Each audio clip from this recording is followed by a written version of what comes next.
Hey guys, welcome back to another installation of judging books by their covers. Before we get into today's video, I wanted to say if you have subscribed to my channel at any point in the history of my channel, thank you so much. I appreciate every single one of you being here, so thank you for being here. If you haven't subscribed to my channel, it's such an easy thing to do. You literally just have to click the button that says subscribe and you'll be subscribed. It's totally free. You get notified when I upload new videos, which is just such a chaotic thing these days. I don't know what my schedule is going to be from week to week, so if you're subscribed, you'll get notified when I eventually upload new videos. If you end up enjoying this video, please like, comment, and share it. I want to hear your thoughts, so please comment below. And if you enjoy it, please share this video. It would be such a favor to me to help more people find my channel. As always, we have 5 books today that I have never seen, hopefully, and I will be reacting to them for the very first time based on their titles and the covers and placing them into a blind rank, from 1 at the top of the rank being this is my favorite book of this collection of what I've seen. I don't even need to read the back. I'm taking this, I'm reading it right away. To 5 at the bottom being I would definitely need to read the blurb on the back of the book, and even then I might still not want to read it, but who knows. So all that being said, let's go ahead and dig in. This looks so cute. This feels like the kind of book you would sit down and read like at a coffee shop or something, which is cute. And I do like that vibe. So the first book that we're looking at today is called Picking Daisies on Sundays, which the title also gives off those vibes. And the author is Liana Cincotti. I hope that's one of the pronunciations is correct there. So the author's name is at the very top of the cover, and then the title is right below that. And it's pretty big. It takes up pretty much the top half of the cover, honestly. And then below that is like the image. And it's pretty minimalistic. We don't have a lot going on this cover. Before I get into the image, the cover itself is a very light baby pink, and then the title is a very dark pink. So it's all very delicate, basically. And there's little pink hearts kind of drawn in different areas on the cover as well. Just kind of placed randomly, honestly. So underneath the title, so on the bottom half of the cover, there's like a small round table, big enough to fit 2 people, because there are 2 chairs placed at the table. There's no one sitting in the chairs. There's just chairs there. The table has like a checkered tablecloth. It's like blue and white, but the blue is like a very light blue. It's like blue-green kind of. And it's got what looks like a couple of envelopes sitting on the table, a small little towel or a napkin of some kind, a little basket that has some fruit. I was going to say cherries, but it might just be some other kind of red fruit in the basket. It's a small little like handheld basket. And there's also a flower vase with some very cute little white flowers filling up, like completely filling up the vase. Like it's not just a couple, it's like a huge bouquet. And above that, just kind of in the air, it does say a romance novel, but it also has a list of 3 things, and 2 of the things are crossed out. So the list is best friend, underneath that is first love, and then underneath that, fake boyfriend. And then best friend and first love are crossed out, and then all that's left is fake boyfriend. So this sounds so cute, honestly. I do like a good romance, and I do think this would catch my attention because I like pink. I would notice the white flowers, and then the title stands out really well, like the dark pink against the light pink. So I do think I would like see this, it would catch my attention, so I would pick it up. And then I'd read the title, and I'd see the best friend, first love, fake boyfriend thing, and that would just kind of honestly sell it for me. So this doesn't feel like something I'm super excited about, that I'm like, yes, like I need to read this right now. Like I'm gonna want to click order on this, but I would honestly want to read it. So I'm gonna put this one at number 2. Okay, this is a strange cover, but I'm So intrigued. So the next book we're looking at today is called The Savage Noble Death of Babs Dion, is maybe how you say it. I'm not sure. But the author is Ron Currie, C-U-R-R-I-E. There's 2 R's. I'm never sure how to pronounce that. So hopefully it's Currie or Curry. And the author's name is at the bottom of the cover, but underneath that it says author of Everything Matters. Oh, and there's an exclamation point. So it's Everything Matters, like yelling it. So before I get to any other description of the cover, there is a review quote at the top left. Sometimes I forget. And it says, terrific in-your-face crime story featuring the unlikeliest drug family okay, you've ever met. It's like the second coming of Elmore Leonard. I don't know who that is, but I'm guessing crime and drug related. And that quote's by Stephen King. So interesting. Okay. That is a very interesting quote. That gives me a lot. I love that review quote. I love when review quotes give me a little bit of a context. It's to draw me in. Like, I love when they do that. A little bit of context, not too much, just something to draw me in. So I love that review quote. So the cover itself is a green. I don't know what kind of green. I'm not good at knowing those things, but it's not a deep dark green. It's not neon. It's somewhere in between. The title is like a very pretty dark blue is how I would describe it. And the only image on the cover, and it's what first got my attention, not even the title, just the image. It's literally a photo of a bird. It looks like a photograph, like someone took a photograph of the bird and just slapped it on the cover here. The bird is like standing, is not flying. He has his feet on the ground. It's a blackbird. It could be a crow or a raven or just a regular blackbird. I honestly don't know how to tell the difference unless I'm looking at all 3 next to each other, because I know the difference by size. So I don't know what kind of blackbird, but the blackbird is standing on the ground looking down at a very huge, especially compared to this bird, but maybe that means it's a blackbird because it's small, cigarette that is stubbed out on the ground, and the smoke is like curling up above it, going all the way up the cover, and you can see the ashes around the cigarette. So I'm like, why is this bird looking at the cigarette? It literally looks like someone was smoking and talking to the bird and then put their cigarette out right in front of the bird and then walked away, and the bird is just looking at it. So I don't know why it's amusing me so much, but that's what really got my attention on this cover, honestly. Okay, so talking about the title, The Savage Noble Death of Babs Dion, I hope is how you pronounce the name there. It's quite a mouthful. And it obviously gives you a lot of context, but to me, The Savage Noble Death of Babs Dion, it honestly doesn't tell me anything of what the story could be, other than there might be a literal death or a figurative death of this person, because it doesn't, death doesn't always just mean this person has passed away. It can mean it figuratively as well. So I don't really know what the plot could be based on the title.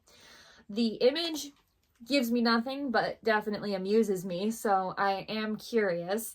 The review quote, honestly, is what gives me enough to entice me in a little bit. Terrific in your face crime story, featuring the unlikeliest drug family. So crime story and drug family is definitely interesting, but it's not something I would immediately pick up and want to read. This would catch my attention. I would pick it up, and the review quote would be the thing that makes me most likely to want to read this. So I don't know, more in the middle, so I think I'm going to put this one at number 3. Ooh, it's interesting, different.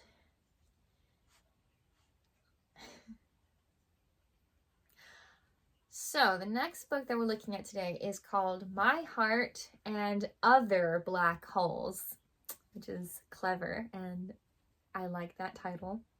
The author is Jasmine Warga. I hope that's how you pronounce the name. There is a tagline, and you know me, I love a good tagline as well, that the author's name is at the very bottom of the cover, and then there's a little bit of space, and then above that is the tagline that says, "One spark can change everything." Okay, based on the title, spark is probably meaning in a romantic context here. So the title is kind of at the top, but taking up a good like half of the page, but it's kind of centered more towards the right. It's not centered in the middle of the page, so it's interesting, especially because under the word heart in the title there is a little blue heart, and the title is on top of this swirling mass of string. Like, it looks like someone embroidered a cloth, and that cloth became this cover of this book, and the swirling lines are sewed in. Some of them are dotted lines, and some of them are solid lines. So it's the swirling mess of all of these strings, basically. And that's it. The cover is this, like, off-white muslin type color, which if you do anything with clothes, you know what fabric color I'm talking about. And that's it. That's all that's on the cover. So I don't know if this would catch my attention very fast, but I don't, and the title and the tagline only give me so much. Like, this obviously has to involve some kind of romantic escapade. The title is very clever. My Heart and Other Black Holes. Like, that's very clever. It's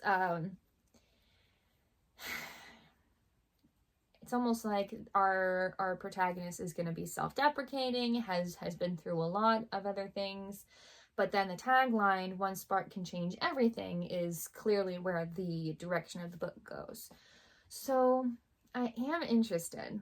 I don't know if I would notice it right away. I don't know if this would catch my attention. The colors, there's nothing very striking that would catch my eye. But if this was like given to me, or I just like pulled it up because I heard the title somewhere, I would be interested. So it's definitely not number 1. But there's only 4 and 5 then, so I'm gonna put this one at number 4. Which means we only have spots 1 and 5 left, and I don't love doing that, because then if it ends up 5 being the last book we look at today, I'm always like, well, that's not always what I want, but whatever. I know this author, so So the next book we're looking at today is called Neverwhere, and the author is Neil Gaiman, which I know this author. I started reading one of the books, never finished it. I'm not going to go into that. It's a different video I can make. So the author's name is at the very top of the cover. It takes up a very good portion of it. The author's name is very big. Just black font, like honestly, like Times New Roman, nothing special. The title is at the very bottom of the cover. It says Neverwhere. Underneath that, it says a novel. And the whole cover is white, like it's on white paper that you would typically buy for painting, like watercolors. And I say that because the image in between, like in the middle of the whole page, is what looks like a staircase, you know, like going from the bottom, I don't want to say left corner, but going from the left at the bottom all the way up to the right. So like it's going in that direction. And it fades from black at the bottom, goes up into some blues and into some purples and into some reds, and then it's pink at the top. And it looks like it's watercolors, like it's painted. So it's a very interesting image, because that's it. That's all that's on the cover. So here's the thing. This is a very simplistic cover, right? Very minimalistic. There's a very abstract image and just the title. There's no review quotes or taglines or anything. But I do know this author, and there was a specific reason I stopped reading the book that they wrote. It had nothing to do with the plot being bad. It was just something that bothered me specifically, something that I have an issue with that I just can't read. It was personal, honestly. So I don't hold that against the author here. However, here's the thing. This would catch my attention because the watercolors against the white and then nothing else really on the cover is very striking and would catch my eye. So I would pick it up or at least look at it. But not knowing anything else, and the title is just one word, Neverwhere, which again is interesting. It's like you're nowhere, but you're never anywhere. So it does intrigue me. I would pick this up to want to read the back, but I think I would absolutely have to read the back before being like, yes, let's take this and read it. So I am going to have to put this one at number 5. But there is a possibility I might read it once I read the back. So that does mean that our last book of the day goes at number 1, and hopefully that works out. Okay, so far so good based on the title. So the last book we're looking at today that goes at number 1, regardless of how I feel, is called Magic Lost, Trouble Found. Love it already. The author is Lisa Sharon. I hope Lisa Sharon is how you pronounce the name. And I love this because we get a review quote and a tagline. We get both. So the author's name is at the very, very, very top left corner, which is an interesting placement. I've never really seen that before. Usually it's centered. And then the title is at the very bottom of the cover, but the tagline is directly underneath that at the very, very bottom. Like, it's the only thing at the bottom. So the tagline says, "A girl with attitude, an all-powerful amulet." Ooh, this could only mean trouble. Okay, yeah, I'm into it. I'm about it. So the review quote is also kind of placed interestingly. It's on the left side of the cover, but it's kind of just hovering there in the middle. It says, "An absolutely enjoyable read," and that's by C.E. Murphy, author of Urban Shaman. Urban Shaman. That could be about anything, so I don't know. But okay, so that quote doesn't give me much, but that's okay. So the whole cover looks like an image, but maybe because there's a woman on the cover and there's a possibility it's an actual photograph of her, but it's like taken and put on top of like a different image. So the woman is standing like on a high point, like a mountain or a cliff or some kind of plane that's like higher up off the ground than most of what's around her. And she has a sword. She's holding the handle. The tip is like on the ground. She's wearing like, honestly, interesting kind of clothes. Like they almost seem, what's the word?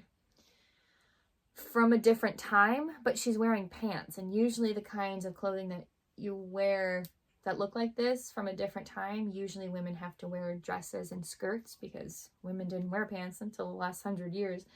So I don't know, it's interesting. Like she has this like vest kind of shirt on that has some pockets. I think one is holding a dagger, which is also kind of cool. And a long sleeve shirt underneath it. It's like bluish. And she does have an amulet around her neck. It's kind of hard to see any details. You can just see that there's a chain and holding something big at the end of it. She is wearing pants. I think she's also wearing very high boots. Like boots made for like walking long distances, being outside, working with outside stuff, basically. And she's standing, her other hand is on her hip. So she looks very powerful and determined, I will say.